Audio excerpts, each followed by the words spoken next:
مجھے تجربہ ہو رہا ہے، میں چاہتا ہوں کہ یہاں سے ذمہ دار طبقہ یہاں بیٹھے، میرے بزرگوں، میرے دوستوں، یہ ازدواجی رشتہ دنیا کے اندر عجیب و غریب رشتہ، وہ تو بہت سارے رشتے ہیں اور سارے رشتے ہم کو کہیں نہ کہیں سے سمجھ میں آ جاتے ہیں، لیکن یہی ایک ایسا رشتہ ہے جو سمجھ سے بالا تر ہے، بالکل بھی کہیں سے کچھ سمجھ میں نہیں آتا کہ اس رشتے میں چند لمحوں کے اندر مودت اور محبت اور ایسی کہ جینے مرنے کی آدمی وعدے کر لے اور قسمیں کھا لے، یقیناً بے ساختہ ہمارے دل سے یہ آواز نکلتی ہے کہ یہ رشتہ من وجہ ماں کی عظمت اور باپ کے مقام و مرتبے سے بھی اونچا ہے۔ یہی وجہ ہے کہ یہ پہلا رشتہ ہے جو جنت میں قائم ہوا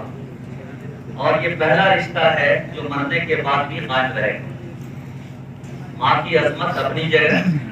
اور باپ کا مقام اپنی جگہ، یقیناً نبی کریم صلی اللہ علیہ وسلم نے ماں کے قدموں کے نیچے جنت قرار دیا ہے اور باپ کو جنت کا دروازہ یقیناً قرار دیا ہے، لیکن اس رشتے کے تعلق سے جتنی تفصیل کے ساتھ قرآن و حدیث کی آیتیں اور نبی کریم صلی اللہ علیہ وسلم کا اسوہ اس تفصیل کے ساتھ حدیث کی کتابوں میں موجود ہے، اتنی تفصیل کے ساتھ دیگر عبادات کے تعلق سے احکامات نہیں ملتے۔ ظاہر ہے کہ یہ بہت ہی ٹف اور مشکل مرحلہ ہوتا ہے جب آدمی ازدواجی زندگی کی شروعات کرتا ہے۔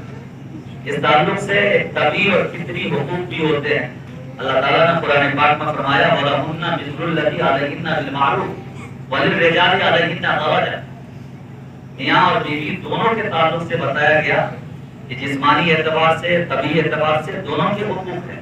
برابر برابر حقوق ہیں۔ وَلِلرِّجَالِ عَلَيْهِنَّ دَرَجَةٌ، پھر اس رشتے کی عظمت کو برقرار رکھنے کے لیے اللہ جل شانہ نے فرمایا اور یہ ذہن میں، دماغ میں اس بات کو بیٹھانے کے لیے کہ شوہر کے مقام، شوہر کا مرتبہ بلند ہے، ایک درجہ یقیناً اس کا بلند ہے، جسمانی اعتبار سے، فطری اعتبار سے، طبعی اعتبار سے، انسان ہونے کے اعتبار سے جو حقوق عورت کے ہیں ویسے ہی حقوق مرد کے بھی ہیں، کھانا پینا، سونا بیٹھنا،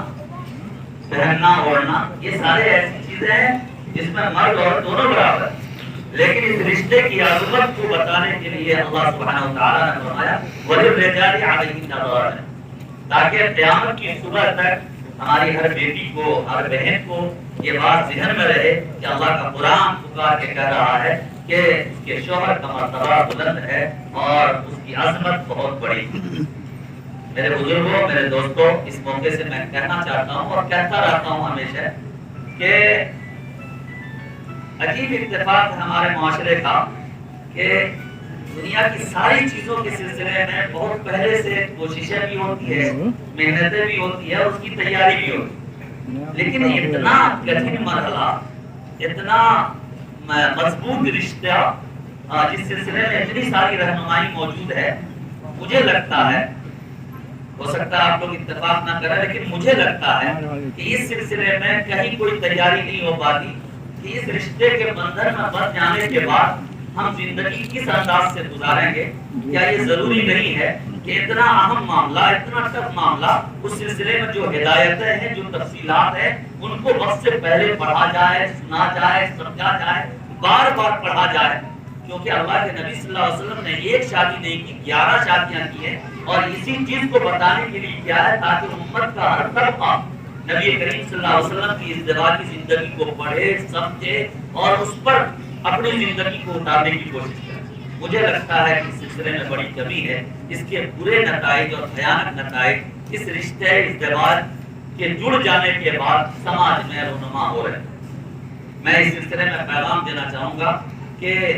جو بھی دلہا میاں ہوں، دلہن ہوں یا ان کے گارجین ہوں، رشتہ دار ہوں، جہاں جہاں تک لوگ سن رہے ہوں، ان کو چاہیے کہ جہاں دیگر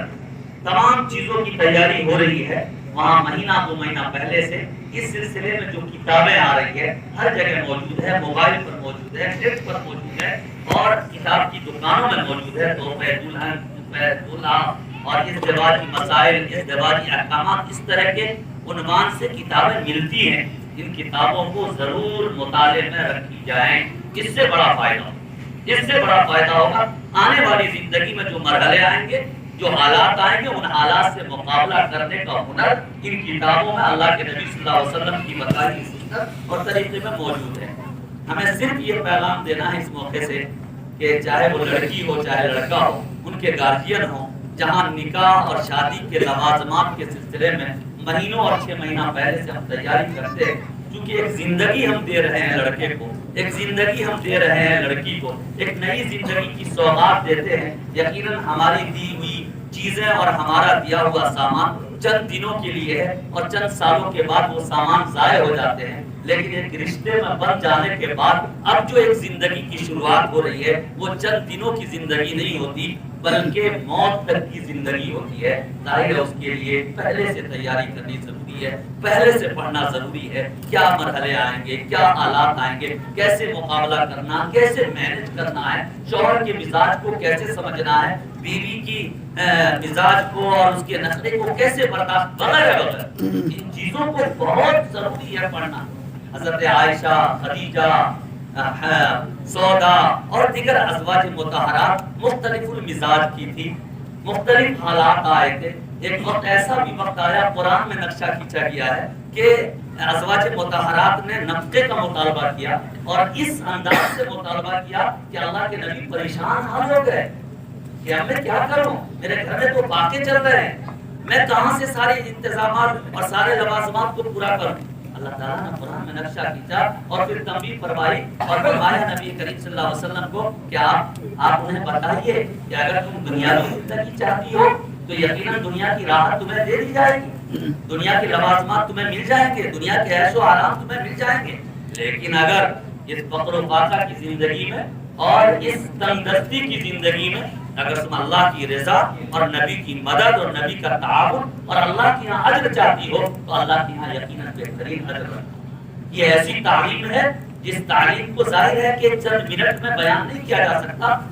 صفحے کئی صفحے اس میں بھرے ہوئے ہیں، کتنے ائمہ اور کتنے مفسرین کی رائے ہیں، اس کو پڑھنے کی ضرورت ہے، تب جا کے ازدواجی زندگی خوشگوار ہوتی ہے جو کہ مطلوب ہے اور محبوب ہے۔ ہمیں امید ہے کہ انشاءاللہ یہ ایک ایسا پیغام ہے جو نوجوانوں کے اندر بھی انشاءاللہ حوصلہ پیدا کرے گا، اس کے اندر بھی امنگ آئے گی، اور ہمارے جو سرپرست حضرات ہیں وہ بھی اس بات کو دل پر لیں گے اور کوشش کریں گے کہ اپنے گھرانے میں، اپنے خانوادے میں جب بھی نکاح کی کوئی تقریب ہو اس سے قبل جہاں اور دیگر انتظامات کرتے اس موضوع پر بھی کسی عالم سے رجوع کریں، کتابوں سے مراجعات کریں اور ضرور اپنے گھر کے بچوں اور بچیوں کو پڑھانے کی، تعلیم دینے کی کوشش کریں۔ اللہ تعالی عمل کی توفیق نصیب فرمائے۔